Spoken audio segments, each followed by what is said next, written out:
ठीक है, यहाँ हम लोग शुरू करने जा रहे हैं इकोसिस्टम इकोलॉजी के सारे क्वेश्चंस। ये तीनों चैप्टर जो ऑर्गेनिज्म एंड पॉपुलेशन, इकोसिस्टम और एक और चैप्टर जो है वो तीनों को मर्ज करके हमने यहाँ पे बायोडाइवर्सिटी एंड कंजर्वेशन, तीनों को मर्ज करके हमने पूरा यहाँ पे लेक्चर बनाना की कोशिश करी। देखते हैं आप लोग कितना उसमें से क्रैक कर पाते हैं। यहाँ PYQs हैं सारे, देखते हैं। चलिए, पहला PYQ जो है वो यहाँ पे जो शुरू करने जा रहे हैं वो ये है कि द रिलेशन बिटवीन PYQ मतलब नीट में आए हुए क्वेश्चन हैं आपके प्रीवियस ईयर में, ठीक है। The relation between species richness and area is described as logarithmic scale. देखिए, स्पीशीज रिचनेस और एरिया का एक लॉगरिथमिक स्केल, स्पीशीज रिचनेस यहाँ पे आ जाती है और यहाँ पे एरिया। जितना आप एरिया बढ़ाते जाओगे उतनी ही स्पीशीज की रिचनेस बढ़ती चली जाएगी लॉगरिथमिक स्केल के ऊपर। वैसे क्या होता है, अगर आप नॉन लॉगरिथमिक स्केल के ऊपर देखो तो ये कुछ इस तरीके से बढ़ती है और फिर एकदम से इस तरीके से चली जाती है। मतलब पहले तो बढ़ना शुरू होगी स्पीशीज और फिर धीरे धीरे धीरे धीरे रुक जाएगी। तो लॉग वाले टेबल के ऊपर अगर हम इसकी बात करें तो कितना होगा इसका जो इक्वेशन आती है वो क्या होगी, log s is equal to c plus log a। ठीक है, ये इक्वेशन आती है क्योंकि ये लॉग इक्वेशन है। अगर हम इसको नॉर्मल इक्वेशन की बात करी जाए तो क्या नॉर्मल इक्वेशन आती है, s is equal to c a to the power z।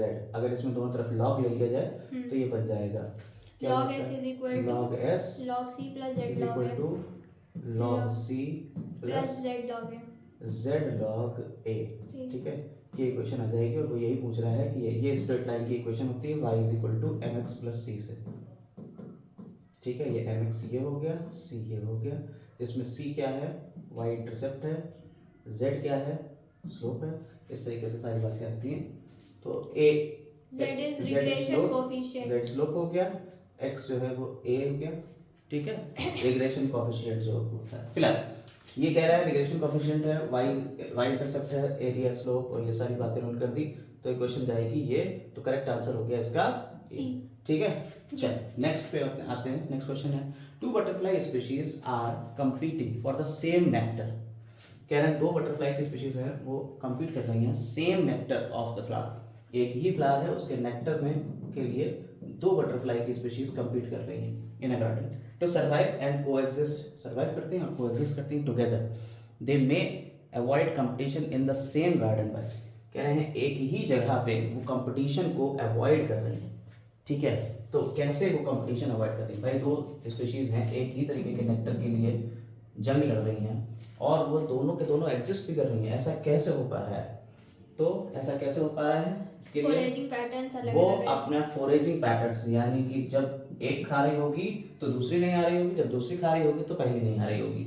इस तरह से ये फोरेजिंग पैटर्न अपना बदलेंगी और इस तरह से ये सर्वाइव कर जाएंगी एक ही जगह पे।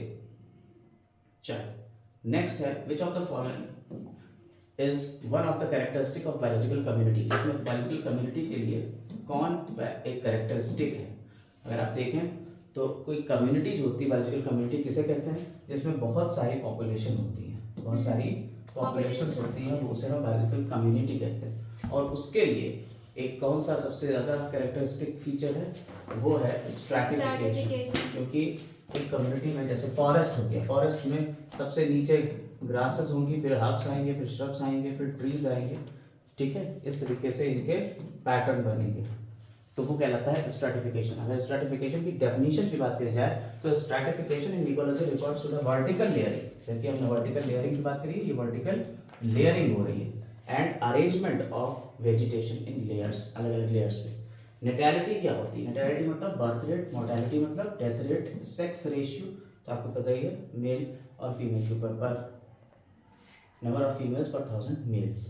ठीक, चलिए आगे बात करते हैं। Fourth, among the evil quadrant. देखिए, जब हम लोग बायोडाइवर्सिटी की बात करते हैं और बायोडाइवर्सिटी के कंजर्वेशन की बात करते हैं तो हम बात करते हैं इविल क्वाड्रेंट की। इविल क्वाड्रेंट का मतलब होता है वो चार इविल चीज़ें जिसकी वजह से हमारी बायोडाइवर्सिटी खत्म होती है। और वो क्या है evil quadrant, habitat loss and fragmentation, over exploitation, alien species invasion और को extinction. Very good.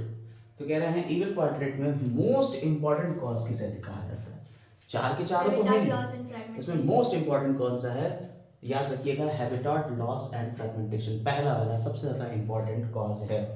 The sedentary sea anemone, अगला क्वेश्चन है द सीडेंट्री सी एनिमोन, जो सी एनिमोन होता है gets attached to the shell layering hermit crab, hermit crab के shell के ऊपर सी एनिमोन जो है वो अटैच हो जाता है, और इस एसोसिएशन को क्या कहते हैं? कमेंसलिज्म। देखिए वो तो उसमें देखिए क्या होता है, जो क्रेब है उसके ऊपर सी एनिमोन जो है वो आ जाता है, ये सी एनिमोन इस क्रेब के ऊपर आ जाता है और क्रेब अपना मस्त घूम रहा है, ये प्रोटेक्टेड रहता है बाकी चीज़ों से, ठीक।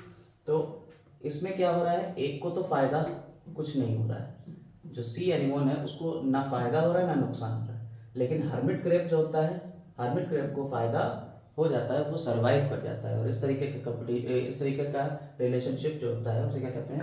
कमेंसलिज्म कहते हैं, ठीक है। इसे क्या कहते हैं हम लोग? कमेंसलिज्म। चलिए आगे बढ़ते हैं, next question, the logistic population growth. देखिए पॉपुलेशन ग्रोथ जो होती है वो दो तरीके की होती है, एक तो एक्सपोनेंशियल होती है, जहां पे आपने कहा कि अगर फूड और स्पेस पूरी तरह से है तो ये एक्सपोनेंशियली भागता चला जाएगा, और फिर लॉजिक क्या होता है कि भाई एक जगह पे फूड और स्पेस इतना ज़्यादा होता नहीं, लेकिन बैक्टीरिया वगैरह के लिए तो फूड स्पेस पूरा है सर्वाइवल के लिए, बैक्टीरिया हो गए, वायरस हो गए, छोटी ऑर्गेनिजम्स के लिए तो ये सब चल रहा है, लेकिन बड़ी ऑर्गेनिज्म के लिए फूड और स्पेस इतना होता नहीं, तो क्या होता है पहले तो ये बढ़ता है, फिर धीरे धीरे ये एक लेवल पे आके खत्म हो जाता है, जिस लेवल पे खत्म होता है उसको कहते हैं कैरिंग कैपेसिटी, यानी उस एरिया में उससे ज़्यादा नहीं हो सकती ऑर्गेनिजम्स, इसे क्या कहते हैं हम? कैरिंग कैपेसिटी कहते हैं। और इसका फॉर्मूला क्या बनता है?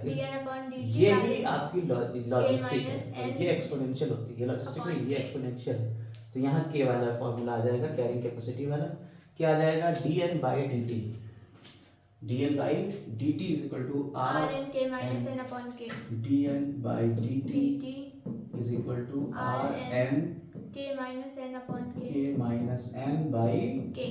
t, ठीक है। यहीं पे अभी क्वेश्चन आएगा एसिम्प्टोट कर्व कब होता है? जब k is equal to n हो जाता है, जब k n के बराबर हो जाएगा तो ये कर्व एसिम्प्टोट यानी सीधा सीधा हो जाएगा, अभी क्वेश्चन आएगा पकड़ लीजिएगा, एसिम्प्टोट कर्व कब होगा, ठीक है। चलिए अगला क्वेश्चन आता है, विच one of the following is matching pair of certain organisms and kind of association, आपको बताना है करेक्ट मैचिंग कौन सा है, ठीक है, बताइए। क्या है? शार्क एंड सकरफिश, ये क्या कमेंसलिज्म कर रही हैं? नहीं, पैरासिटिज्म कर रही है। शार्क और सकरफिश जो होती है वो पैरासिटिज्म है, वो शकरफिश उसके ऊपर आके चिपक जाएगी, उससे खून चूसती रहेगी। दूसरा है एल्गी एंड फंजाई, म्यूचुअलिस्टिक है, म्यूचुअलिज्म कर रही है, ये बिल्कुल सही बात है। एल्गी जो है वो फंजाई को खाना दे रहा है और फंजाई एल्गी को शेल्टर दे रहा है लाइकेन बना के, तो ये बात बिल्कुल सही लिखिएगा। ऑर्चिड्स जो होते हैं ग्रोइंग ऑन ट्रीज, ये क्या कमेंसलिज्म का एग्जांपल है, ऑर्चिडिज्म जो है वो कमेंसलिज्म का एग्जांपल है, कोई ना ट्री को नुकसान होता है ना फायदा होता है, लेकिन ऑर्चिड को फायदा हो जाता है। और कस्कटा, ये तो आपको पता ही है, आपको देवदार जो होता है ये क्या है? अमर बेल जिसे बोल रहे हैं, ये पैरासाइट्स होते हैं, जो कह रहा है एपीफाइट, नहीं एपीफाइट नहीं होता है, तो ये भी गलत, ये भी गलत, तो सही कौन सा है? सिर्फ और सिर्फ सेकंड वाला सही है, तो आंसर जाएगा इसका बी। क्लियर? चलिए नेक्स्ट आते हैं ऊपर, बात करते हैं 8th क्वेश्चन की। देखिए डायापॉज, डायापॉज क्या होता है? देखिए यहाँ पे ये क्वेश्चन जो है थोड़ा सा आउट ऑफ द बॉक्स है, ये सिलेबस में अब हट चुका है, पहले हट था अब हट चुका है। डायापॉज क्या होता है? कुछ सर्टेन टाइम के लिए अपने आप को ये सुला देते हैं, ऑर्गेनिज्म सो जाते हैं, इसे कहते हैं डायापॉज। कन्फर्मर्स होते हैं वो टेम्परेचर के हिसाब से या माहौल के हिसाब से अपने आप को बदलते रहते हैं एक सर्टेन लेवल तक। रेगुलेटर्स ये रेगुलेट करते हैं, जैसे कि हम लोग हैं, हम लोग रेगुलेटर हैं, अपना टेम्परेचर मेंटेन रखते हैं।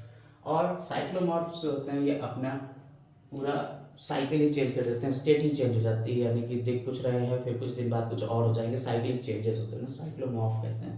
हालांकि ये हमारे सिलेबस में है नहीं अब, लेकिन फिर भी आप देख सकते हैं इसका आंसर बी जाएगा, यानी कि ए जो है वो ए का फोर्थ फोर्थ है, बी का थर्ड है, और बी का जो है वो थर्ड चला जाएगा, सी का सेकंड, सी का सेकंड चला जाएगा, डी इज वन, और डी का वो सी का सेकंड चला जाएगा, और डी का 1 चला जाएगा, ठीक है जी, ठीक है। चलिए तो इस तरह से आपने ये देख लिया। फिलहाल ये क्वेश्चन हमारे सिलेबस में अब है नहीं, आगे बढ़ते हैं।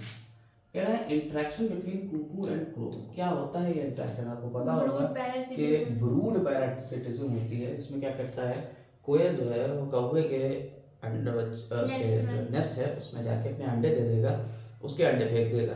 कौवे को लगेगा कि ये मेरे अंडे हैं, वो उसे सेता रहेगा और उसके बाद क्या होगा, इंक्यूबेट करने के बाद उसमें से जो बच्चे निकलेंगे वो किसके निकलेंगे, कुकू के निकलेंगे, ना कि कौवे के। इसे कहते हैं brood parasitism. Match the following, इसमें आपको मैच कराना है।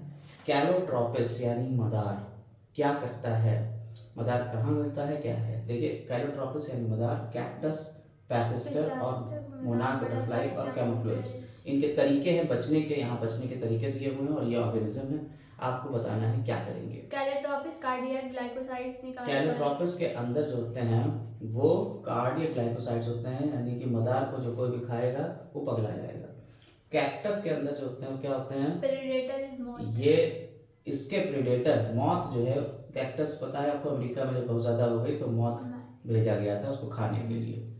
उसके बाद पैसिस्टर, प्रेडेटर ऑफ अमेरिकन पैसिफिक, ये अमेरिकन पैसिफिक सी का क्या है, ये प्रेडेटर है।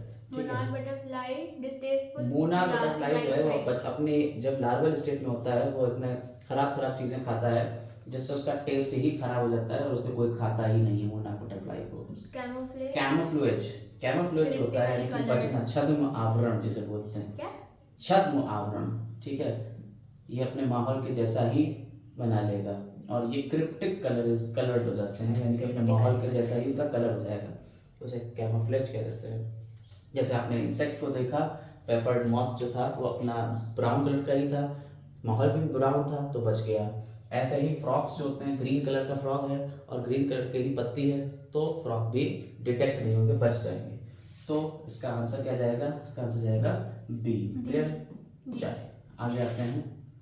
11 बेंथिक एनिमल्स। बेंथिक एनिमल्स कौन से होते हैं, बेंथिक पैलेटिक। देखिए आपका जो सी है या आपको कोई भी पानी वाली जगह है, तालाब हो गया, उसमें जो नीचे की तरफ तली में रहेंगे उन्हें कहते हैं कि बेंथिक, जो तैरते रहेंगे उन्हें पैलेजिक बोलते हैं।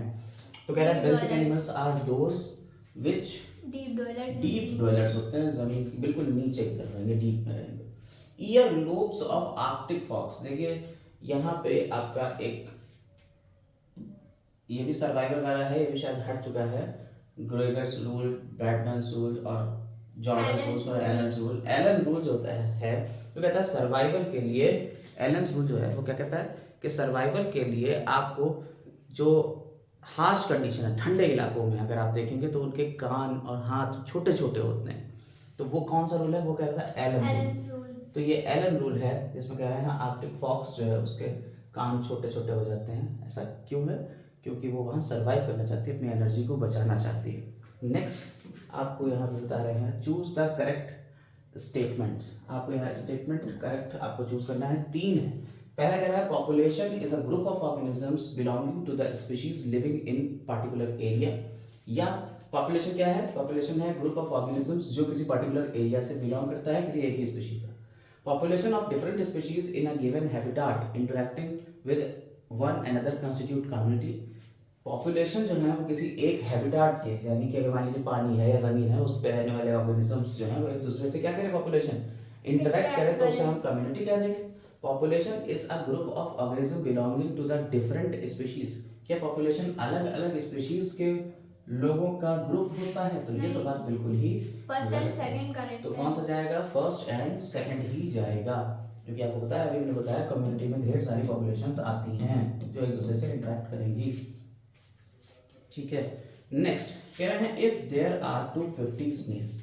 अगर यहाँ कितने हैं, 250 स्नेल हैं, पाउंड, एक पॉन्ड है, एक तालाब है, उसमें स्नेल्स कितने हैं, 250 हैं। और विद इन अ ईयर, एक साल के अंदर अंदर ये इंक्रीज करके कितने हो जाते हैं, ये इंक्रीज करके हो जाते हैं 2500, इतने हो जाते हैं बाय द रिप्रोडक्शन। तो इनका बर्थ रेट पर ईयर क्या होगा, तो बर्थ रेट के लिए फॉर्मूला होता है क्या, dn/dt। ये हमारा बर्थ रेट का फॉर्मूला है, यानी कितने थे टोटल और कितने समय के लिए हुए, ये हमने फॉर्मूला लगाया और हमारा आंसर आ जाएगा 9। ठीक है, यानी कि देखिए डेल्टा एन क्या हो गया, यानी कितने पैदा हुए, कितने पैदा हुए, 250 तो पहले ही थे और बढ़ के पॉपुलेशन कितनी हो गई, 2500 हो गई। तो 2500 में से 250 माइनस कर दिया तो बचा कितना, 2250, ठीक है। अब ये जो बचा इसको हम डिवाइड कर देंगे जो पहले पॉपुलेशन थी उससे, 250। और कितने, एक साल की ये बात हो रही तो हाँ एक जी। साल से मल्टीप्लाई कर देंगे, इज इक्वल टू 9 आ जाएगा। इस वजह से इसका आंसर क्या जाएगा, 9 जाएगा। क्लियर? जी याद रखिएगा क्वेश्चन कैसे लगाया जाएगा, क्योंकि इसके ऊपर एक और शायद क्वेश्चन है। यही आया था। which one of the following is an attribute of not an attribute not an attribute of population? देखिए पॉपुलेशन के कई एट्रीब्यूट्स दिए हुए हैं आपको, जैसे मोर्टेलिटी होता है, नैटेलिटी होता है, सेक्स रेशियो होता है, ठीक है। लेकिन स्पीशीज इंटरेक्शन पॉपुलेशन का ये एट्रीब्यूट नहीं है, ठीक है। एज ग्रुप के पिरामिड्स होते हैं पॉपुलेशन के अंदर, ये भी आते हैं, लेकिन स्पीशीज इंटरेक्शन ये तो बिल्कुल अलग है, पॉपुलेशन का एट्रीब्यूट नहीं होता है, ठीक है। तो species interaction is not attribute of population. Birth rate, death rate, sex ratio are attributes of population. Population क्या होती है? Population, these attributes are not exhibited by the individual organism, ठीक है। आते हैं 16वें क्वेश्चन के ऊपर। क्वेश्चन नंबर 16 कहता है अलेक्जेंडर वॉन हम्बोल्ट ने एक इक्वेशन दी थी, और उन्होंने किस चीज़ के ऊपर इक्वेशन दी थी? स्पीशीज रिचनेस और एरिया रिलेशनशिप दिया था अलेक्जेंडर वॉन हम्बोल्ट ने, जो अभी हमने आपको बताई कि S is equal to CA⁻Z, जिसमें यहाँ y एक्सिस के ऊपर रखी है स्पीशीज रिचनेस और x एक्सिस के ऊपर रख दिया है एरिया को। फिर तो वो ये स्पीशीज कह रहा है, रिचनेस इंक्रीजेस विद इंक्रीजिंग कह रहा है एरिया, कि स्पीशीज रिचनेस जो है वो इंक्रीज कर रही है with increase area of exploration. आप जितना एरिया एक्सप्लोर करोगे स्पीशीज रिचनेस बढ़ रही है, हाँ बढ़ तो रही है, लेकिन क्या पूरा एरिया बढ़ाते रहोगे तो क्या हो जाएगा? नहीं, एक टाइम के ऊपर जाके ये रुक जाएगा। Species richness decreasing with increasing area of, ये तो बिल्कुल गलत बात लिख रहे हैं। तीसरी बात कह रहा है species richness increases with increases area but only up to a limit. हाँ ये बात सही है, क्योंकि एक लिमिट के ऊपर जाके ये रुक जा रही है, तो यही बात बिल्कुल सही कह रहे हैं। There is no relationship between species richness and area explored. भाई साहब अभी तो रिलेशन पूरी बना के दिखाई, तो ये बात भी बिल्कुल गलत है। कौन सा सही जा रहा है? सी वाला जा रहा है। The impact of immigration on population density, population density is, immigration का इम्पैक्ट क्या होता है? अगर आप इमिग्रेशन की बात करो तो आप यहाँ पे देखोगे कि जो पॉपुलेशन डेंसिटी होती है उसको बढ़ाने के कुछ तरीके हैं। क्या तरीके हैं? इमिग्रेशन और ये नैटेलिटी। पॉपुलेशन डेंसिटी है, ठीक है। अगर आप कोई बाहर से आ जाता है, इमिग्रेशन हो जाता है, तो पॉपुलेशन बढ़ेगी। अगर बर्थ हो जाती है यानी नैटेलिटी हो जाती है, ठीक है, बर्थ हो गई तो पॉपुलेशन बढ़ेगी। लेकिन अगर डेथ हो गई मोर्टेलिटी तो मोर्टेलिटी घटेगी। और अगर कोई इमाइग्रेशन कर जाता है, ठीक है, तो घटेगी। क्लियर हो गई बात? तो अब वो ये पूछ रहा है, कह रहा है कि इमिग्रेशन का क्या इफेक्ट होगा? तो ये पॉजिटिव इफेक्ट करेगा। आपको पता है ये बढ़ रही है इमिग्रेशन, पॉपुलेशन डेंसिटी को बढ़ा देगा। कोई आ जाएगा इसमें तो पॉजिटिव रहेगा, ये बढ़ा देगा, ठीक है। वही चीज देखिए, the population density is affected by 4 basic processes, natality, immigration, mortality and emigration. चारों से ही अफेक्ट कर रहा है पॉपुलेशन डेंसिटी, ठीक है। और यहाँ पे कह रहा है immigration is the movement. Immigration क्या होता है आपको ये भी बता दिया गया है, ठीक, कोई बात नहीं, आप इसे पढ़ लीजिए। अगला कह रहे हैं, ये क्वेश्चन कह रहा है in the exponential growth equation nt is equal to and naught e to the power rt। ये आपको एक एक्सपोनेंशियल ग्रोथ इक्वेशन दी गई है। The base of geometric logarithms, the base of numerical, ये इक्वेशन जो है the base of natural logarithm होता ये है। इसमें बेस क्या है? ये जो बेस है ई क्या है? नेचुरल लॉगरिथम, 2.71, ठीक है, नेचुरल लॉगरिथम है, ठीक। तो यही बात यहाँ पे पूछ रहा है कि क्या है, तो ये है नेचुरल लॉगरिथम, ठीक। अब आपको इसमें पता ही है कि ई क्या रिप्रेजेंट कर रहा है? Base of natural logarithm. NT क्या कर रहा है? Population density after time T. And naught क्या कर रहा है? Population density at time 0। R क्या है? Intrinsic rate of natural increase, या इसी को हम बायोटिक पोटेंशियल भी कहते हैं, ठीक। आ जाते हैं हमारे अगले क्वेश्चन के ऊपर। ये नीट में और आया क्वेश्चन है, बढ़िया क्वेश्चन है। 19 क्वेश्चन ये कहता है कि asymptote logistic growth curve is obtained when. अभी आपको बताया कि dn/dt is equal to rn k minus n by k। आपको बताया कि इस इक्वेशन में एसिम्प्टोट कर्व कब मिलेगा? एसिम्प्टोट मतलब जब ये सीधा हो जाएगा, जब ये कैरिंग कैपेसिटी n के बराबर आ जाएगी। तो ये कर्व बिल्कुल सीधा चल जाएगा, स्ट्रेट लाइन हो जाएगा, y = mx + c carrying type का। कैपेसिटी पॉपुलेशन ठीक है। डेंसिटी के इक्वल हो जाएगी। जी, जब कौन सी density? Population density carrying capacity के इक्वल बराबर हो जाएगी। क्लियर हो गई बात? ये क्वेश्चन नीट में आया हुआ है, तो अच्छा जी, क्वेश्चन है। जी। अगला देखते हैं, कहते हैं 98 drosophila in a laboratory population of 80 die. देखिए ऊपर हम लोगों ने बर्थ रेट की बात करी कि स्नेल पैदा हो गए थे, कह रहे हैं 98 ड्रोसोफिला थे और 80 मर गए ड्यूरिंग अ वीक, एक हफ्ते में। तो डेथ रेट का बताना है कितनी होगी पर वीक, बता सकते हैं।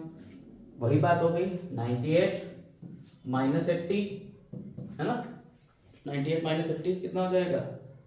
8 आएगा। और डेथ रेट कितनी आ जाएगी? डिवाइडेड बाई 80, ठीक, 0.1 आ जाएगी। तो 0.1 आ जाएगी। बी। समझ में आ गई बात? Next, the type of population where pre-reproductive animals occur in large numbers। pre-reproductive जो है वो अगर ज्यादा हो जाएंगे और Growing उसके बाद population ये हो कम होंगे, ये कम होंगे। बताइए किस तरीके का है? ग्रोइंग। एक्सपेंडिंग है, जैसे हम क्या कह सकते हैं? Growing। ग्रोइंग, ठीक है, एक्सपेंडिंग या ग्रोइंग है आपका कर्व, ठीक है। नेक्स्ट, ग्रोथ कर्व 3 तरीके के हैं, एक्सपेंशन, एक्सपेंडिंग, दूसरा स्टेबल और तीसरा डिक्लाइन। एक्सपेंडिंग कब होगा? जब हम कहें प्री रिप्रोडक्टिव जो है वो सबसे कम, फिर उसके ऊपर रिप्रोडक्टिव, उससे थोड़ी और कम, और सबसे ज्यादा प्री रिप्रोडक्टिव, फिर उससे कम रिप्रोडक्टिव, और फिर पोस्ट रिप्रोडक्टिव सबसे कम हो।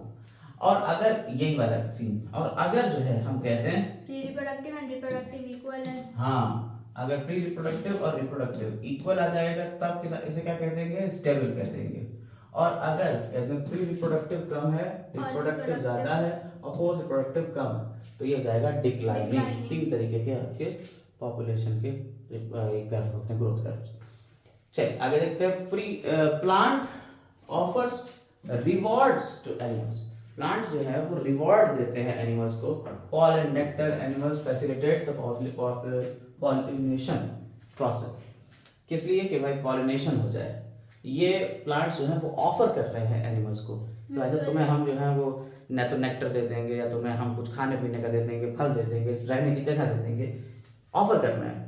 इस तरीके का जो रिलेशनशिप है क्या है? Commensalism, mutualism, MNC. तो इसमें इसे कहते हैं म्यूचुअलिज्म। दोनों को फायदा हो रहा है, वो उसको अपना पॉलिनेशन करा लेता है, इंसेक्ट्स को फायदा मिल जा रहा है, कुछ खाने पीने को मिल जा रहा है। ठीक, आगे आपने एक लिस्ट दी हुई है, इसको आपको मैच करना है और अलग अलग तरीके के इंटरेक्शंस से।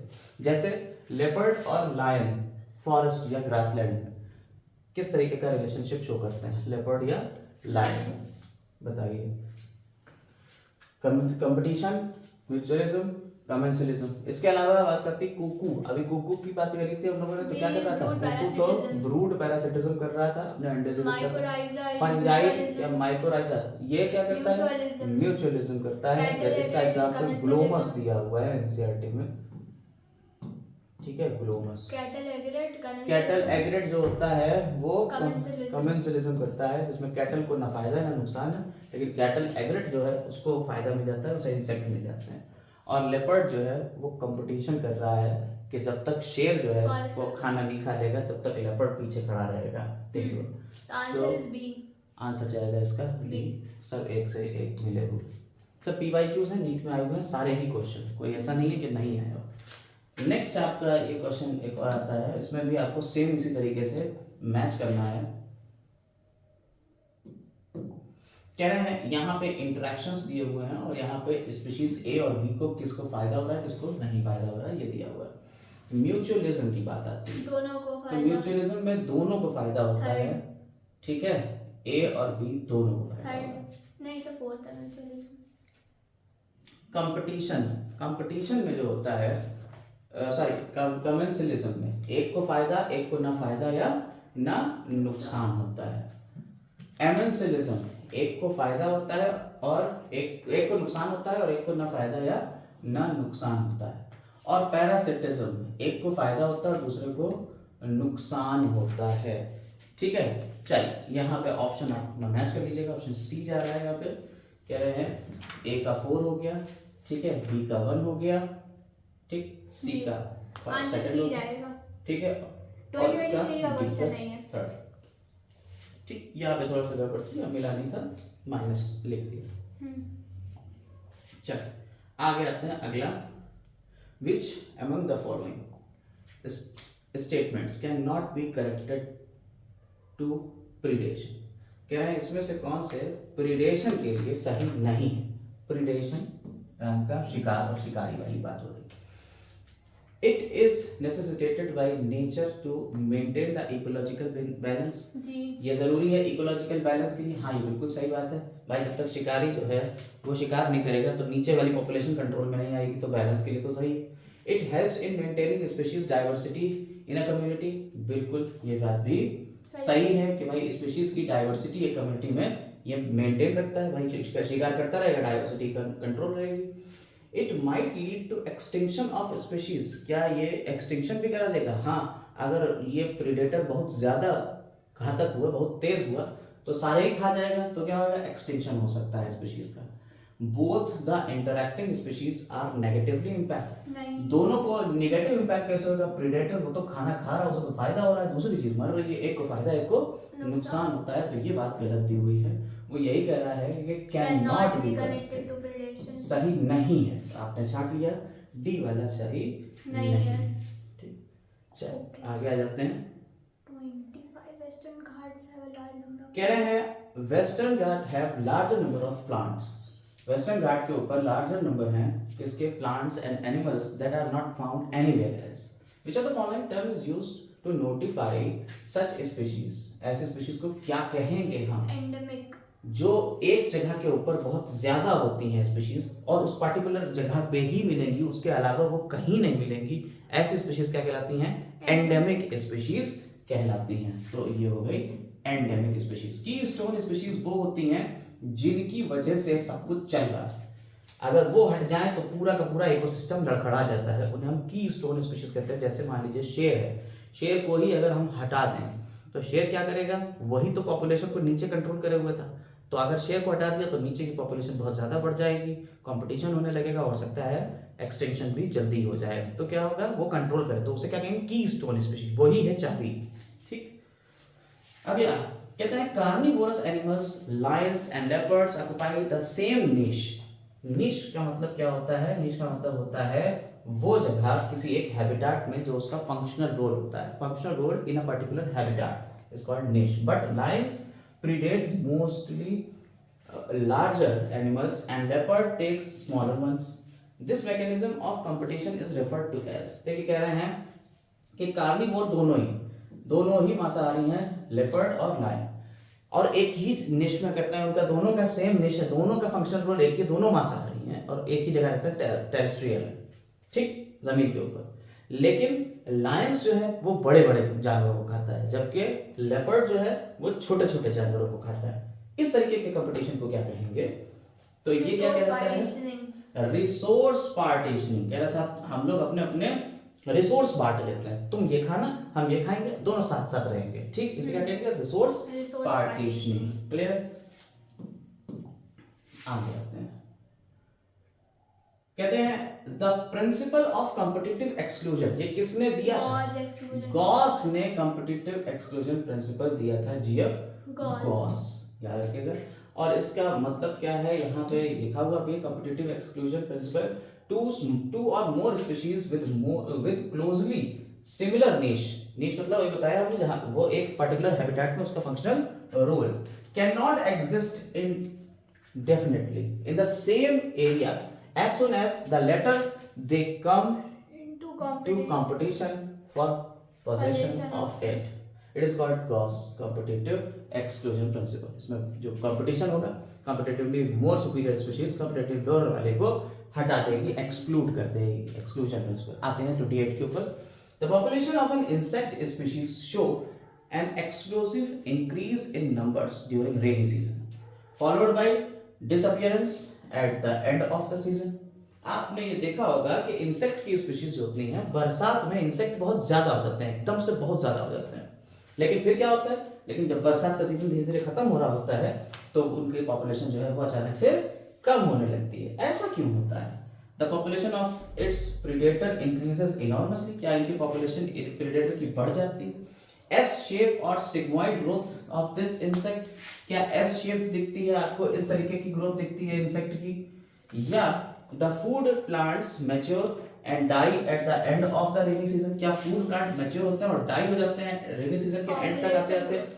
या population growth curve is of J type. देखिए, जब हमने आपको बताया इंसेक्ट छोटे छोटे इंसेक्ट के लिए उतनी जगह बहुत ज़्यादा होती है और खाना भी पूरा होता है, ये अचानक से बहुत तेज़ी से रिप्रोड्यूस कर सकते हैं। फूड और शेल्टर जब इन्हें पूरा मिल जाएगा तो ये बहुत तेज़ी से अपनी पॉपुलेशन बढ़ाएंगे। लेकिन पॉपुलेशन बढ़ाते बढ़ाते जब ये एक मैक्सिमम लेवल पे जाएंगे तो वहाँ जो है ये इस तरीके का स्ट्रक्चर बनता है जो एनसीईआरटी में नहीं दिया हुआ है। यहाँ क्या होता है, ये लड़खड़ा जाता है। जब पॉपुलेशन अचानक से बहुत ज़्यादा हो जाती है तो कंपटीशन होने लगता है उनमें आपस में ही, और जब आपस में ही कंपटीशन होने लगेगा तो अचानक से पॉपुलेशन डिक्लाइन कर जाएगी, कम हो जाएगी। तो यही जे शेप कर्व की वजह से ऐसा होता है। तो this is the correct answer for this question. आगे आते हैं 29 क्वेश्चन कहता है असर्शन और रीजन टाइप का है। कह रहा है monarch butterfly feeds on poisonous weed. अपने कैटरपिलर स्टेट में ये पॉइजनस वीड के ऊपर फीड करती है मोनार्क बटरफ्लाई। बिल्कुल सही बात कह रहा है। It helps butterfly to become distasteful for its predator. बिल्कुल सही बात कह रहा है कि ये उसके बटरफ्लाई जो है ये डिसटेस्टफुल हो जाएगी। जब प्रेडेटर से खाएगा तो वो समझ ही नहीं आएगा, तो वो छोड़ देगा, कहता है अरे क्या खट्टी बेकार चीज खा ली। तो ये इसका करेक्ट एक्सप्लेनेशन भी है और दोनों ही चीजें सही भी हैं। दैट्स व्हाई ये आंसर ए। Correct explanation. ठीक है, आगे आते हैं। In amphibians and reptiles, amphibians और रेप्टाइल्स में क्या होता है, the body temperature changes corresponding to external temperature. उनकी बॉडी का टेम्परेचर बाहर की टेम्परेचर के अकॉर्डिंग चेंज होता रहता है। और ये वाला भी चूंकि हमने बताया ये चीज हमारे सिलेबस से हट चुकी है, लेकिन फिर भी हम आपको बता देंगे। इसको क्या कहते हैं हम, इनको हम कहते हैं कन्फर्मर्स। कन्फर्मर्स देखिए, एक पहले के एनसीईआरटी में यहाँ पे ग्राफ बना हुआ था, यहाँ पे आपके रेगुलेटर्स थे जो अपना टेम्परेचर मेंटेन करते थे। ठीक है, ये कन्फर्मर्स थे जो एनवायरनमेंट के साथ साथ उनका टेम्परेचर चेंज होता। और पार्शियल कन्फर्मर्स वो होते थे जो पहले तो अपना टेम्परेचर चेंज करेंगे एनवायरनमेंट के साथ, फिर ये रेगुलेटर की तरह बिहेव करते थे। ये अब सिलेबस से हमारे हट चुका है, लेकिन फिर भी हमने आपको बता दिया है। चलो कोई बात नहीं है, इसको याद ना भी रखें तो भी चल जाएगा। अगले क्वेश्चन के ऊपर आते हैं। Rivet popper hypothesis. पॉल एंड्रिक ने रिवेट पॉपर हाइपोथेसिस दी थी और इन्होंने कहा था कि हमारा जो इकोसिस्टम है वो एक जहाज की तरह है, एक एरोप्लेन की तरह है हमारा इकोसिस्टम। और जो स्पीशीज हैं उस एरोप्लेन की वो क्या है, रिवेट्स हैं, छोटे छोटे स्क्रू जो रिवेट्स हैं वो उसकी स्पीशीज है। ये क्या कर compare the rivets of aeroplane, इन्होंने रिवेट्स को किससे करा था, स्पीशीज को से करा था। अब स्पीशीज का भी इनका आंसर आता है species with in a genus, एक ही जीनस की स्पीशीज की बात करी थी। क्लियर हो गई बात? तो ये याद रखिएगा।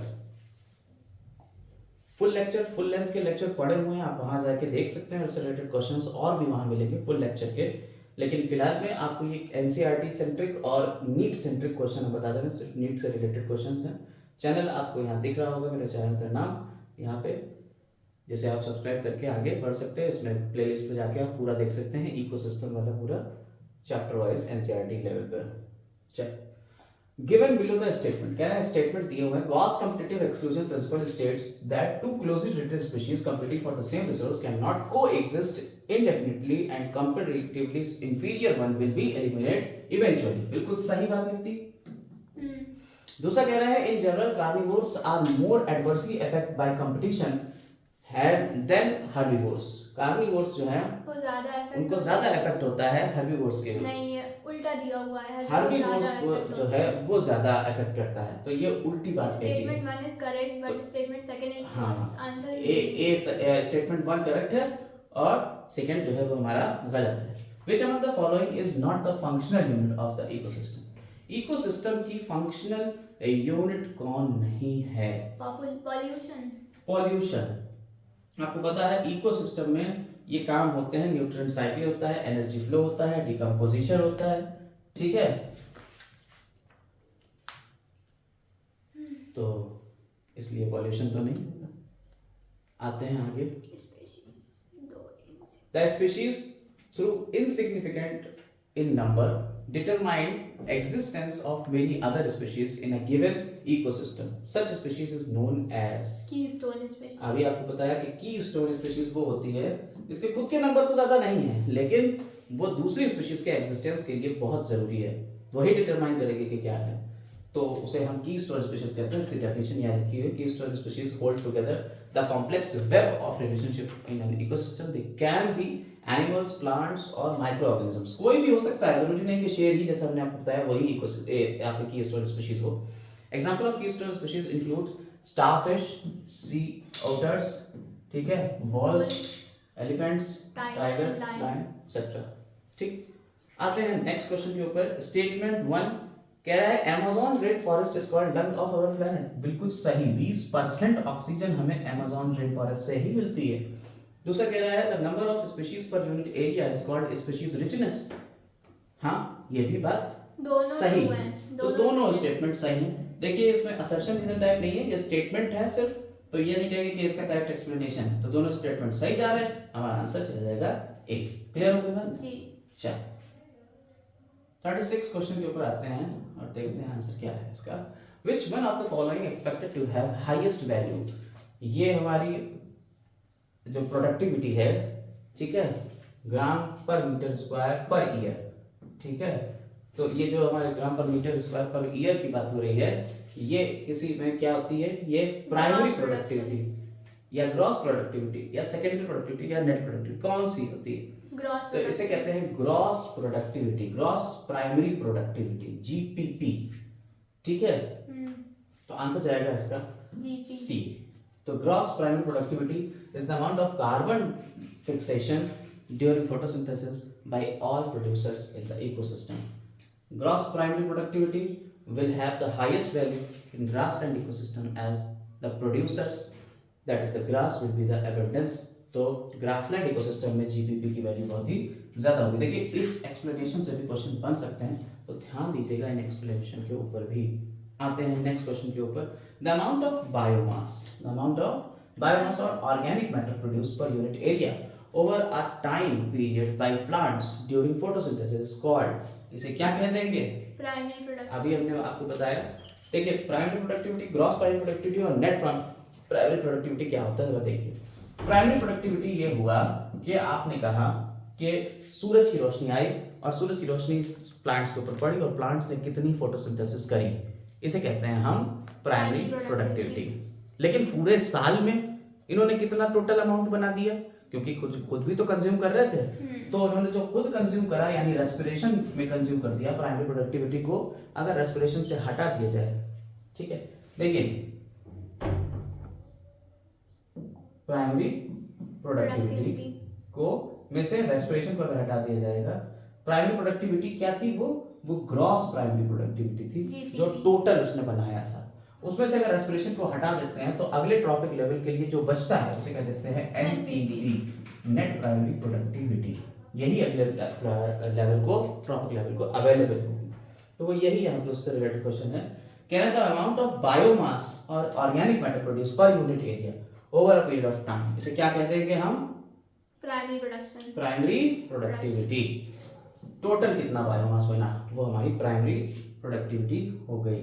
ठीक जी, क्लियर हो गई बात। चलिए आगे आते हैं।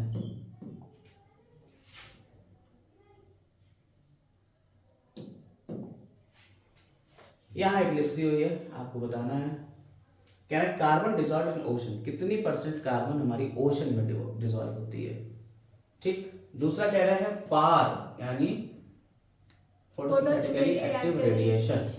ठीक, प्रोडक्टिविटी ऑफ ओशंस, ओशंस की प्रोडक्टिविटी कितनी, और annual fixation of carbon through photosynthesis. आपको इसके मैच करना है, मैच करिए लिस्ट और बताइए आंसर क्या होगा। इसका आंसर बताइए। पार वो 2 to 10% हो जाएगा। पार जो होगा वो 2 to 10% हो जाएगा। ओशंस जो है लगभग 55 बिलियन टन ही हो जाएगा। ठीक है। Annual fixation of carbon through उल्टा तो नहीं बता रही, carbon dissolve in ocean 55 billion ton. Productivity of ocean 4 into 10 की पावर 3 होगा। ऑप्शन के हिसाब से मैच करके देखिए ऑप्शन क्या दे रहे हैं। ए का सेकंड होगा, कार्बन डिसॉल्व विद ऑक्सीजन 71%। यहाँ आपके ऑप्शन दिए हुए आपको एक पता है प्रोडक्टिविटी पार कितना होता है, वो ये 2 into 10 पावर 10% है ना, यही तो है। यही है। तो सी का आपका प्रोडक्टिविटी 5 बिलियन टन्स होती है ओशियन की, डी का 1 है 55 बिलियन टन्स। सी का सेकंड जा रहा है, सी का फोर्थ जाएगा, सेकंड कहाँ जाएगा? सी का फोर्थ होगा। ठीक। अगला क्या है? Answer C. डी का कितना है? 1 डी का 55 बिलियन टन्स। सही है। अगला ए का कितना जाएगा? ए का जाएगा 71%। 71%। वो annual fixation of carbon through 4 into 10 की पावर 3। ये क्वेश्चन लिख ही डालिएगा अपनी एनसीईआरटी में, लिख लीजिएगा कि 2022 का क्वेश्चन है। किसका? 2022। नीट का क्वेश्चन आया हुआ है 2022 में, ये डेटा लिख लीजिएगा ताकि आपका अगला क्वेश्चन आगे आने वाले सही हो जाए। इसका आंसर जाएगा सी। आगे आते हैं, which ecosystem has the maximum biomass? कौन से इकोसिस्टम का में मैक्सिमम बायोमास होता है? Forest ecosystem. Forest ecosystem maximum biomass होगा यहाँ पे। ठीक है। Next, identify the incorrect statement. आपको इनकरेक्ट स्टेटमेंट बताना है। Flow of energy between various components of the food chain. Food chain के अलग अलग कंपोनेंट्स में एनर्जी फ्लो का correct sequence. Each trophic level loses some energy as heat to the environment. बिल्कुल सही बात है। ठीक है। इनकरेक्ट स्टेटमेंट बताना है आपको। Green plants the amount of energy available as each trophic level 10%, तो फिर सही बात है। एनर्जी फ्लो इज यूनिडायरेक्शनल, बिल्कुल सही बात है। Green plants capture about 10% of the solar energy. भैया 50% कैप्चर करते हैं। तो ये बात गलत लिखी हुई है, तो आंसर इज डी। आंसर जाएगा D. Identify the correct statement. आपको आइडेंटिफाई करना है correct statement. Detritivores perform fragmentation। डेट्रीवोर्स जो है फ्रेगमेंटेशन करेंगे।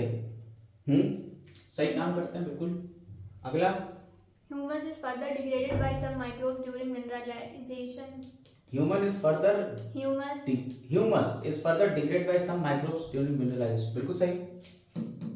तीसरा, Water soluble inorganic nutrients go down into the soil and get precipitated by a process इसे called नीचे leaching। जाएंगे। बिल्कुल सही। Detritus food chain begins with living organism। detritus dead and decaying organisms Earthworm break down detritus into smaller particles by a process called catabolism। थोड़ी होता है, fragmentation होता है। fragmentation होता है। तो कितने गए सही? A B C। A B C. वहां से क्या जाएगा? बी। क्लियर हो गई बात? जी। GPP minus R is equal to NPP। GPP is gross primary productivity, NPP is net primary productivity। Here R is respiratory loss। Respiratory loss. अभी बताया रेस्पिरेशन में करेगा, तो बता ही चुके हैं, अभी इक्वेशन बताई थी। Rate of decomposition is faster in the ecosystem due to following factors except। क्या है? Rate of decomposition faster in ecosystem due to following factor. Decomposition का रेट फास्ट होगा, लेकिन क्यों? एक की वजह से detritus richer in lignin and chitin। अगर लिग्निन और काइटिन ज्यादा होगा डेट्राइटस में तो क्या तेज होएगा? नहीं भैया, ये तो धीमा कर देता है। Detritus rich in sugars. हाँ बिल्कुल सही है। वहाँ में मॉइस्ट एनवायरनमेंट भी, वहाँ में मॉइस्ट एनवायरनमेंट होगा तो भी एरोबिक सॉइल माइक्रोब्स भी करते हैं। हाँ, तो ये तो तेज करेंगे।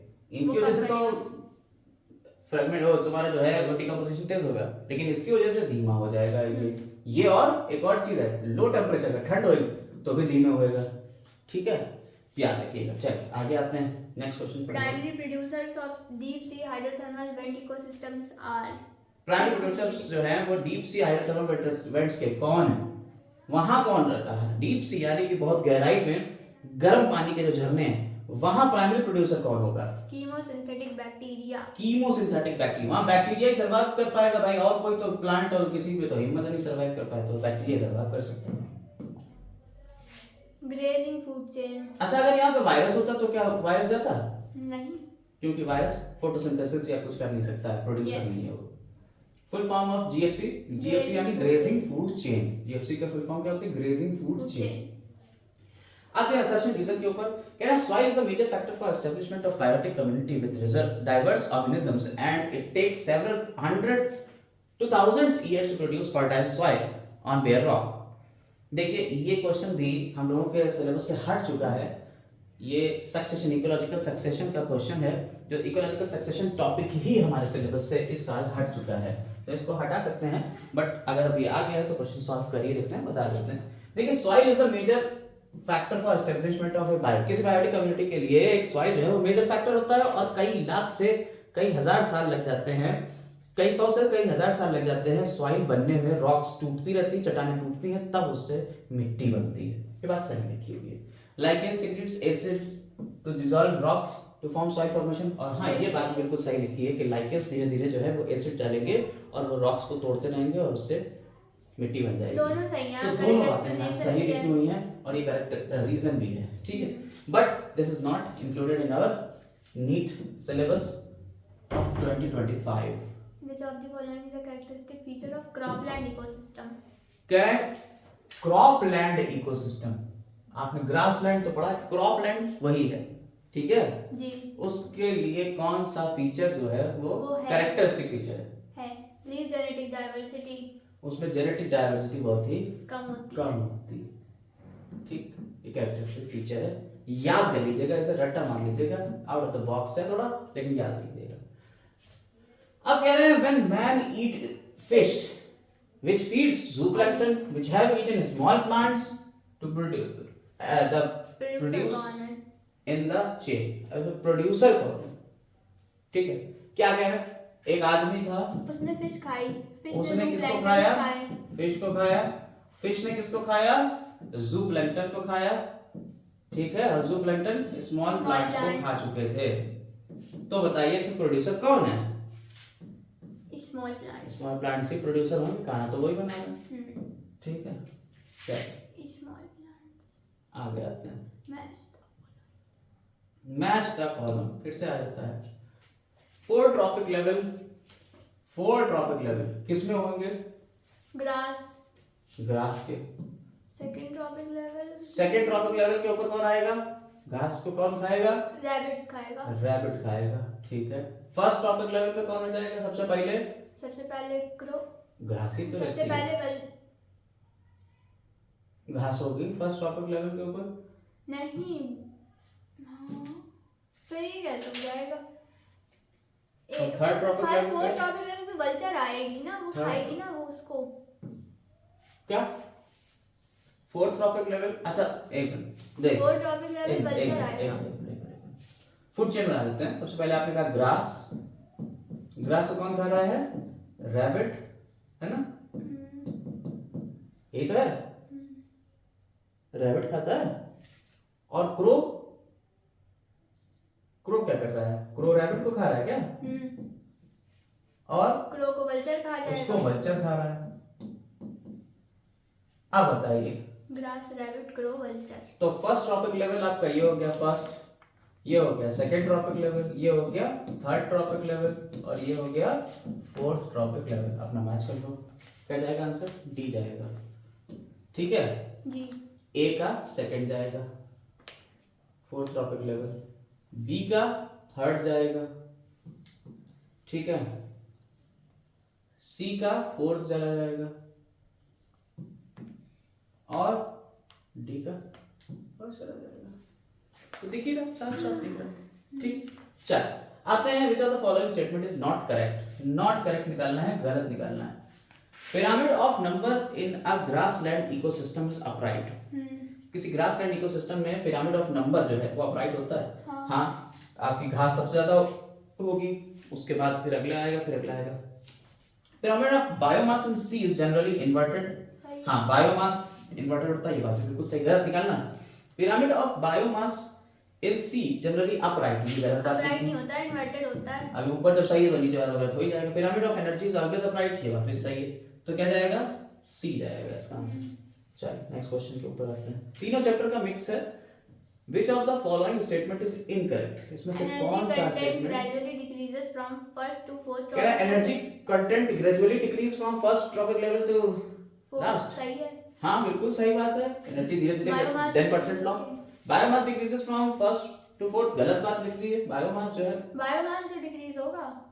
अच्छा बायोमास भी तो डिक्रीज, जब एनर्जी डिक्रीज हो रही तो बायोमास भी डिक्रीज हो जाएगा। Energy content gradually increases Increase from नहीं होता, decrease फर्स्ट होता है। Fourth trophic level. डिक्रीज वो होता है। कह रहा है पहले जब ऊपर वाला सही तो ये वाला गलत हो ही जाएगा। Hmm. Number of individual decreases from first trophic level to fourth, हाँ डिक्रीज करेंगे फर्स्ट टू फोर्थ ठीक है। इंडिविजुअल भी ग्रेजिंग कम फूड हो चेन जाएंगे, में, बायोमास भी कम हो जाएगा। ग्रेजिंग फूड चेन में, हाँ ये सही है। तो कौन सा जाएगा, सी वाला ही गलत है, वो यही पूछ रहा है कि कौन सा इनकरेक्ट गलत है। स्टेटमेंट, ठीक तो आंसर सी है। Always Which upright. of the following pyramid is always upright? कौन सा pyramid of एनर्जी एनर्जी हमेशा चाहे कुछ कर लो भैया ये upright ही रहेगा। The rate of formation of new organic matter by deer in a Tell the rate of formation of new organic matter by deer in a forest ecosystem is called। secondary productivity। भाई आपने कहा कि घास थी, घास ने खाया जब फोटोसिंथेसिस करी, कोई खाते पीते तो है नहीं, तो जो प्रोडक्टिविटी होती है उसे कहते हैं प्राइमरी प्रोडक्टिविटी, प्राइमरी प्रोडक्टिविटी। लेकिन जब इसको डियर खाएगा, कौन खा रहा है, डियर हिरन, तो हिरन जब खाएगा तो वो दूसरे के लिए यानी कि अब कार्निवोर के लिए, कार्निवोर के लिए वो खाना तैयार कर रहा है, वो खुद भी तो तैयार हो रहा है दूसरे के लिए, दूसरे ट्रॉपिक लेवल के लिए, तो ये क्या करेंगे, अभी तो प्रोड्यूस कर रहा है, तो इस प्रोडक्टिविटी क्या करेंगे, सेकेंडरी प्रोडक्टिविटी, ठीक। तो इसका आंसर जाएगा secondary productivity. Next, pyramid of energy is always upright. एक से क्वेश्चन है, the upright pyramid of the number is absent in. Upright pyramid जो है पिरामिड ऑफ नंबर का, याद रखिए पिरामिड ऑफ नंबर जो है वो अपराइट नहीं होगा, किसमें नहीं होगा, फॉरेस्ट में, फॉरेस्ट में, ठीक है, वहां नंबर्स घटेंगे, ठीक, याद रखिएगा।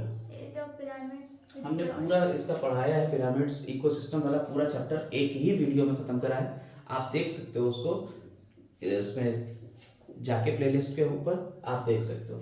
As pyramid with broad base indicates, अगर एज पिरामिड है आपका ब्रॉड बेस है और जिसका बेस ज्यादा एज के पिरामिड है, तो आप बताइए नीचे नीचे ज्यादा है एज का, ऊपर कम है, तो यहाँ क्या होगा, एज पिरामिड में नीचे रखे जाते हैं प्री रिप्रोडक्टिव वाले, फिर रिप्रोडक्टिव, फिर पोस्ट रिप्रोडक्टिव आते हैं, तो प्री रिप्रोडक्टिव वाले ज्यादा हुए यानी कि जवान लोग ज्यादा होंगे नीचे, अगर हाई बेस है तो क्या होगा, high percentage of young individuals, high percentage of young individuals, clear हो गया। Which one of the following is not used for construction of ecological pyramids, कौन सी चीज इकोलॉजी, भाई तीन ही तरीके के हो सकते हैं, pyramid of number, pyramid of biomass, pyramid of energy, sorry biomass, dry weight, dry weight आएगा, फ्रेश ठीक वेट है। नहीं आएगा।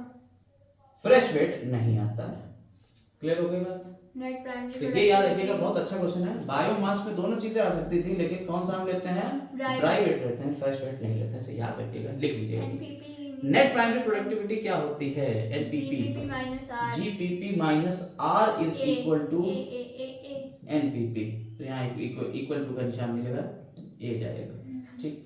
नेक्स्ट क्वेश्चन देखते हैं, 58 के बाद 60 पे आते हैं। Tropic relationship expressed in terms of number, biomass and energy arranged one on top. Tropic relationship expressed in term of number, biomass or energy arranged one on the top of its lower tropic level resulting in a pyramid shape, ठीक है। अगर biomass जो है और या energy को एक के ऊपर एक रखा जा रहा है ट्रॉपिक लेवल को उठा के, तो क्या कह रहा है, एक पिरामिड के जैसा शेप आता है। Case of parasitic food chain, in case of parasitic food chain the number of pyramid का कैसा होगा, देखिए पैरासिटिक फूड चेन जो होती है उसमें पूछ रहा है कैसा जाएगा शेप, पिरामिड इन्वर्टेड होगा कि अपराइट होगा। एक प्लांट के ऊपर ढेर सारी चिड़ियां और उन चिड़ियों के ऊपर ढेर सारे इंसेक्ट्स, उन इंसेक्ट्स के ऊपर ढेर सारे माइक्रोब्स, तो क्या जा रहा है, एक से शुरू हुआ और अनेक के ऊपर पहुंच गया, तो इन्वर्टेड जाएगा, ये याद रखिएगा। अच्छा क्वेश्चन है, फ्रेम अच्छा किया है, क्वेश्चन तो वही है घटिया सा, लेकिन फ्रेम अच्छा कर दिया है, ठीक। आगे आते हैं, which one of the following type organisms occupy more than one tropic level in a pond ecosystem, इसमें से कौन जो है वो एक से ज्यादा ट्रॉपिक लेवल को ऑक्यूपाई करेगा किसी पॉन्ड इकोसिस्टम के फिश अंदर। तो फिश जो होती है वो स्मॉल फिश और लार्ज फिश दो होती है। आपने देखा होगा पॉन्ड में नीचे की तरफ आ जाते हैं जूप्लैंक्टन, फाइटोप्लैंक्टन, फिर जूप्लैंक्टन, फिर स्मॉल फिश, फिर लार्ज फिश। तो फिश तो दोनों ही में आ रहा है ना, तो दो इकोसिस्टम को, दो ट्रॉपिक लेवल को ये ऑक्यूपाई कर रहा है, इसलिए ये आंसर है। Which one of the following has maximum genetic diversity? Rice. In India, India में सबसे ज्यादा डाइवर्सिटी किसकी है? राइस की 50,000 से ज्यादा है ना। Species diversity is maximum. देखिए अब आ गए हम लोग अगले चैप्टर के ऊपर, तीसरा चैप्टर जो है बायोडाइवर्सिटी एंड कंजर्वेशन के क्वेश्चंस यहां से शुरू हो गए हैं। तो which one of the following has maximum genetic diversity? Rice. Rice की हो गई। Species diversity is maximum in, species diversity कहां सबसे ज्यादा होती है? ट्रॉपिकल रेन फॉरेस्ट में सबसे ज्यादा होती है species diversity. Which of the following species diversity सबसे ज्यादा regions of the global exhibit highest species diversity? सबसे ज्यादा किसमें होगी? Amazon rain forest. अमेज़न के अंदर भैया बहुत ज्यादा होती है। Next, according to Robert May से ग्लोबल स्पीशीज डाइवर्सिटी कितनी है? 7 मिलियन। 7 मिलियन है। अब according to Robert May global species diversity about 7 million. Species diversity refers to the different species present in a particular area. It has two components, ये और ये। ठीक है, चल। How many hot spots in biodiversity? कितने होते हैं hot spots? 34। आपको पता है 34 hot spots हैं हमारे। Clear? याद रखिएगा। Next, amount of nutrients the amount of nutrients such as carbon, nitrogen, phosphorus and calcium present in soil at any time, इसे क्या कह देंगे? Standing state. याद रखिए यहाँ दो पॉइंट हम आपको बताने जा रहे हैं। एक तो होता है स्टैंडिंग क्रॉप, स्टैंडिंग क्रॉप ये आपको एनसीईआरटी में दिया हुआ है। बायोमास कितना है, अमाउंट ऑफ बायोमास, एक पर्टिकुलर जगह के ऊपर कितना बायोमास है, उसे हम क्या कहते हैं? स्टैंडिंग क्रॉप कहते हैं। लेकिन अगर पूछ लिया जाए न्यूट्रिएंट्स की बात कर रहे हैं, इनऑर्गेनिक मैटर की बात कर रहे हैं, कितना इनऑर्गेनिक मैटर उस पर्टिकुलर जगह पे, उसे कह देंगे स्टैंडिंग स्टेट। याद रखिएगा यहां से क्वेश्चन बहुत अच्छा बन सकता है और हो सकता है इस बार नीट में ये क्वेश्चन आ भी जाए। अगला कहते हैं decline in population of Indian native fish. हमारी इंडियन नेटिव फिश जो है जिसका नाम क्लैरिस गैरिपेनस है, ये हमारी रिवर्स में कम होती चली जा रही है। इसके पीछे का कारण क्या है? Alien species invasion. जो हमारी दूसरी वाली कैटफिश थी उनको डाल दिया गया था, जिन्होंने इसको खत्म कर दिया, एलियन स्पीशीज इन्वेजन। ठीक है, इसका एक्सप्लेनेशन दिया हुआ है, चाहिए तो पढ़ लीजिएगा। Exploration of molecular genetic and species level diversity for novel products of economic importance is known as बायोप्रोस्पेक्टिंग। इसे बायोप्रोस्पेक्टिंग कहते हैं। भाई साहब ये क्वेश्चन रट्टा मान लीजिए, ये आपके एनसीईआरटी में नहीं दिया हुआ है, इसको रट लीजिएगा। नीट के ये क्वेश्चन से प्रीवियस ईयर में ये आए हुए हैं, इसलिए कह रहे हैं क्वेश्चन इससे आ सकता है, ये जरूर रट लीजिएगा। कह रहे हैं कि हमारा एक्सप्लोर करें अगर हम मॉलिक्यूलर या जेनेटिक या स्पीशीज लेवल के ऊपर उनके नोवेल प्रोडक्ट्स को हमारे इकोनॉमिक इंपॉर्टेंस के लिए, तो उसको क्या कहेंगे? हम बायोप्रोस्पेक्टिंग कहेंगे। ये टर्म याद रखिएगा। यहाँ पे इसका पूरा एक्सप्लेनेशन दिया है, चाहिए इसे स्क्रीनशॉट लेके उतार लीजिएगा। ठीक, आगे जैसे हमने for example opium Pope is used for morphine which is powerful pain reliever. हमने इसको भी खोजा ही तो है, और जब खोज रहे हैं हमारे लिए फायदे की चीजें, तो इसी को हम कहेंगे बायोप्रोस्पेक्टिंग के। भाई क्या प्रोस्पेक्ट्स हैं इसके। अगला क्वेश्चन आता है 69, कहते हैं India is one of the 12 mega diversity. हमारा इंडिया जो है वो 12 मेगा डाइवर्सिटी में से एक है। ये जेनेटिक रिसोर्सेस इसके कितने हैं? तो कितने परसेंट होता है? 8.1%। ये 8.1% जो है वो हमारा पार्टिसिपेट करता है। इसका लैंड एरिया कितना है? सिर्फ 2.4% है, जबकि ये 8.1% ग्लोबल डाइवर्सिटी जो है ये देगा। ग्लोबल स्पीशीज डाइवर्सिटी 8.1% है इसकी। चलिए ये सब चीजें इससे रिलेटेड दी हुई हैं, आप चाहिएगा तो इसको पढ़ लीजिएगा एक बार कि इसका एक्सप्लेनेशन क्या है। चलिए हम लोग आगे बढ़ते हैं। 70 question, where the hot spots of biodiversity in India. हमारे इंडिया में हॉट स्पॉट्स कहाँ? 3 जगह हैं, western Ghats, Himalaya, Sri Lanka, Indo Burma and Himalaya. ये 4 जगहों पे हमारे हॉट स्पॉट्स मिलेंगे मेन, ठीक, इंडिया के। चल आगे आते हैं। Habitat loss and fragmentation, over exploitation, alien species invasion. ये क्या है? ये क्वाड्रेंट है। क्या है, इनइक्वालिटी है, और इसकी वजह से क्या हो जाएगा, बायोडाइवर्सिटी खत्म हो जाएगी। Most important cause of animal and plant being driven to extinction. कह रहे हैं मोस्ट इंपॉर्टेंट कॉज है एनिमल और प्लांट का के ड्रिवन एक्सटिंक्शन का, ठीक है, animal and plants driven extinction. Habitat loss and fragmentation. तो आपको पता है कि हैबिटेट लॉस और फ्रेगमेंटेशन करोगे, प्लांट्स तो आपने मार दिए, एनिमल उसके साथ में मर जाएंगे।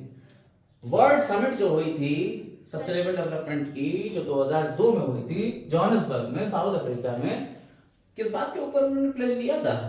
Significant reduction in the current rate of biodiversity loss. हाँ, बायोडाइवर्सिटी लॉस का जो था रेट क्या है, हम सब कम करेंगे, हम कोशिश करेंगे बाय 2010। बाकी अब जो भी हो, यहाँ दिख रहा है और आपको भी दिख रहा है कि कितना कम हुआ है। आगे आते हैं, the earth summit Rio de Janeiro में हुई थी। ऊपर देखिए कौन सी समिट है, वर्ल्ड समिट जोहान्सबर्ग में हुई। अर्थ समिट कहाँ हुई, रियो डी जेनेरियो में हुई 1992 में। For conservation of biodiversity and sustainable utilization of its benefits. इसलिए हुई थी, कहते हैं conservation of diversity and sustainable utilization of the benefit. ऊपर वाले भी याद रखिएगा, नीचे वाले भी याद रखिएगा, क्यों हुई थी ये आपको पता चल गया, ठीक। वेस्टर्न घाट्स ये इसका एक्सप्लेनेशन लिखा हुआ है, चाहे पढ़िएगा चाहे ना पढ़िए, आपके ऊपर। अगला कहते हैं Western Ghat have larger number of plants and animal species that is not found anywhere else. इसका मतलब क्या हुआ, ये कौन सी स्पीशीज है? ये एंडेमिक है, ये रिपीट हुआ है क्वेश्चन, अभी पीछे हम लोग बात कर चुके थे। ऐसे स्पीशीज जो सिर्फ एक पर्टिकुलर एरिया में मिले और कहीं ना मिले, उन्हें हम एंडेमिक स्पीशीज कहते हैं। One of the following ex situ conservation method, देखिए दो तरीके के मेथड हैं, इन सीटू कंजर्वेशन और एक्स सीटू कंजर्वेशन। तो कह रहे हैं एक्स सीटू कंजर्वेशन में कौन सा आएगा, तो एक्स सीटू कंजर्वेशन का एग्जांपल है क्रायो प्रिजर्वेशन, ठीक है, क्रायो प्रिजर्वेशन हो गया, सीड बैंक हो गया, जीन बैंक हो गया, बोटैनिकल गार्डन्स हो गए, ठीक है। और भी कुछ होता है, कौन कौन से होते हैं इसके अलावा? Cryo preservation, zoological parks, botanical gardens, cryo preservation, ठीक, और कुछ है वाइल्ड लाइफ सफारी पार्क्स, ठीक। ये आपके एक्स सीटू कंजर्वेशन में आते हैं। इन सीटू कंजर्वेशन मतलब उसी जगह के ऊपर हमें कंजर्व करना है, protect and conserve the whole ecosystem, ठीक है, तो वो हम उसी जगह को कंजर्व कर देंगे, protect and conserve the whole ecosystem, इसे हम कहेंगे इन सीटू। देखिए इन सीटू क्या है, हमने कहा कि भाई साहब शेर जो था वो अपने जंगल में ही मस्त घूमता है, हमने उसके आसपास की बाउंड्री को प्रोटेक्ट कर दिया, होल इकोसिस्टम को कंजर्व कर दिया, इसे कहते हैं इन सीटू कंजर्वेशन। हमने कहा शेर भाई साहब यहाँ सुरक्षित नहीं है, शेर को उठाओ चिड़ियाघर के अंदर रख दो ले जाके, वहां सुरक्षित रहेगा, इसे कहते हैं एक्स सीटू कंजर्वेशन। क्लियर हो गई? जूलॉजिकल पार्क्स वगैरह ये सब आपके एक्स सीटू कंजर्वेशन में आएंगे। क्या which of the following is not a method of ex situ conservation? इनमें से एक्स सीटू कंजर्वेशन का कौन सा मेथड नहीं है? नहीं है national parks. In vitro fertilization होता है, ठीक है, क्रायो प्रिजर्वेशन अभी बताया होता है, माइक्रो प्रोपगेशन होता है, ये सब किसके हैं? एक्स सीटू कंजर्वेशन के हैं, ठीक। लेकिन नेशनल पार्क्स जो है वो नहीं होता है, क्योंकि नेशनल पार्क प्रोटेक्ट करते हैं उस पर्टिकुलर एरिया को, तो national park in situ conservation का एग्जांपल है। और यही पूछा कि कौन सा नहीं है, तो नेशनल पार्क नहीं है, यही आंसर जाएगा सी। आ रहे हैं अगले क्वेश्चन के ऊपर, कह रहे हैं इनका मैच कराएंगे। Sacred groves, zoological parks, Nile perch, Amazon forest. Sacred groves किस तरीके का है? In situ conservation, sacred groves, ठीक है, इसमें कहीं दिया है इन सीटू। डी का सेकंड जाएगा, release of large quantity of oxygen. Nile perch alien Amazon क्या जा रहा है, ये जा रहा है, ठीक है। नाइल पर्च क्या होगा? एलियन स्पीशीज इन्वेजन हो गया। Park is ex situ conservation, zoological park is ex situ conservation. अभी बताया जूलॉजिकल पार्क जू बना दिया। ग्रुप्स जो है और खासी एंड सेक्रेड जैंतिया ग्रुप्स क्या है? खासी एंड जैंतिया ये खासी हिल्स है मेघालय में, वो एक सेक्रेड ग्रुप ही है। डी का सेकंड है, तो इसका ए आएगा। ए क्लियर है जी। चैनल सब्सक्राइब कर लें, आगे देख लें, इससे रिलेटेड अगर कुछ नहीं समझ आ रहा है तो उसमें देख सकते हैं। Conservation of biodiversity, which are the following method of in situ conservation. आप कह रहे हैं इन सिटू में कौन सा आ जाएंगे? इन सीटू नहीं है, इज नॉट अ इन सिटू, हाँ इन सिटू में नहीं आता है। अभी आपको बताया कौन से बॉटनिकल गार्डन्स इन सिटू में ही आते हैं, अभी बताया ऊपर नेशनल पार्क्स इन सिटू में ही आते हैं, ठीक है। Botanical garden is ex situ, sorry ex situ में आते हैं, हाँ तो यही आ जाएगा। और बाकी ये सब आपके इन सिटू के हो गए, ठीक। Biosphere reserve, sacred groups, wild life sanctuaries, इसके ऊपर क्वेश्चन काफी पूछे गए, हो सकता है इस बार पूछ लिए जाए, या तो बोर्ड्स पे पूछ लिए जाए या नीट में पूछ लिए जाए, कहीं एक जगह। इससे क्वेश्चन तो 101% आना ही है। Just as the person from Delhi to Shimla, ये मूव कर रहा है, एक पर्सन दिल्ली से शिमला एस्केप करता है the heat of the duration of sun not hot summer, thousands of migratory bird Siberia. देखिए जैसे कि दिल्ली से शिमला जाते हैं ठंड में लोग, ऐसे ही साइबेरिया से बहुत सारी बर्ड्स आती हैं हमारे कोल्डर रीजन की तरफ, साइबेरिया नेशनल पार्क। ठीक है, तो हमारे यहाँ इंडिया में कहाँ आती हैं? क्योलाडो नेशनल पार्क, भरतपुर राजस्थान में ये आती हैं, याद रखिएगा क्योलाडो नेशनल पार्क। ठीक, माइग्रेशन, बर्ड माइग्रेशन करते हैं। In winters thousands of migratory birds Siberia से आती हैं। ठीक है, कितनी? लगभग 230 species of birds are known to be resident. ठीक, चल example of ex situ conservation is, example है एक्सीटू कंजर्वेशन का, कौन सा है एग्जांपल? Seed bank. एक्सीटू बताया आपको, सीड बैंक, क्रायो प्रिजर्वेशन, ये सब आपका एक्सीटू कंजर्वेशन में आएगा। ठीक है, यहाँ लिख भी दिया है, देखिए एग्जांपल में जूस, बॉटनिकल गार्डन्स आ जाते हैं आपके एक्सीटू में। ठीक है, सीड बैंक क्या होता है ये लिख दिया है, वाइल्ड लाइफ सेंचुरीज क्या है, sacred groups, national parks are the example of in situ conservation. रट्टा मार लीजिए यहीं से ही, ठीक है, इस शॉट ले लीजिएगा। All of the following includes ex situ conservation except sacred groups। किसमें ex situ conservation नहीं होगा? sacred groups जो है उसमें ex situ conservation नहीं होता है। चलिए, Which of the following is related to ex situ conservation of threatened animals and plants? Wildlife safari parks। फिर पूछ रहे हैं कि भाई कौन है थ्रेटेड में, जिन पर खतरा मंडरा रहा है जिनके ऊपर, तो कहोगे वाइल्ड लाइफ सफारी पार्क, उनके लिए ex situ conservation करेंगे। Biosphere reserve differ from national parks and wildlife sanctuaries because in the former, यानी पहले वाले, ये दोनों में डिफर, नेशनल पार्क्स और वाइल्ड लाइफ सेंचुरीज अलग अलग है। क्या पहले वाले में क्या होता है, दूसरे वाले में क्या है? Integral part of the system कह रहे हैं, बी जाएगा इसका। People are integral part of the system, people जो है वो इंटीग्रल पार्ट है पहले वाले का। ठीक है, अगला आता है दो स्टेटमेंट, दो में से एक सही। Area which is set aside minimally disturbed for the conservation of the resources of the biosphere is biosphere reserves। ये तो स्टेटमेंट 1 हो गया। दूसरा स्टेटमेंट यहाँ शुरू होता है, specific endangered faunal species are well protected in national parks। इसमें से करेक्ट ऑप्शन कौन सा है? दोनों सही है। कह रहे हैं area which is set aside, बाहर निकाल दिया जा रहा है, मिनिमली डिस्टर्ब, उसको डिस्टर्ब भी निकाला है, for conservation of resources in biosphere reserve. ठीक है, उसको हटा दिया गया, बाकी लोग इसमें ज्यादा डिस्टर्ब नहीं करेंगे, पूरा कर दिया, बायोस्फीयर रिजर्व बना दिया गया। जैसा कह रहा है specific endangered fauna species are well protected in national parks, national park में प्रोटेक्ट करी जाती हैं। ठीक है, बताइए इसमें से क्या बात सही? दोनों बातें ही सही, ठीक है, तो दोनों बातें ही सही हो गई। अगला मैच कॉलम, अगला है मैच, हाँ 87 का मिलाना है इसको।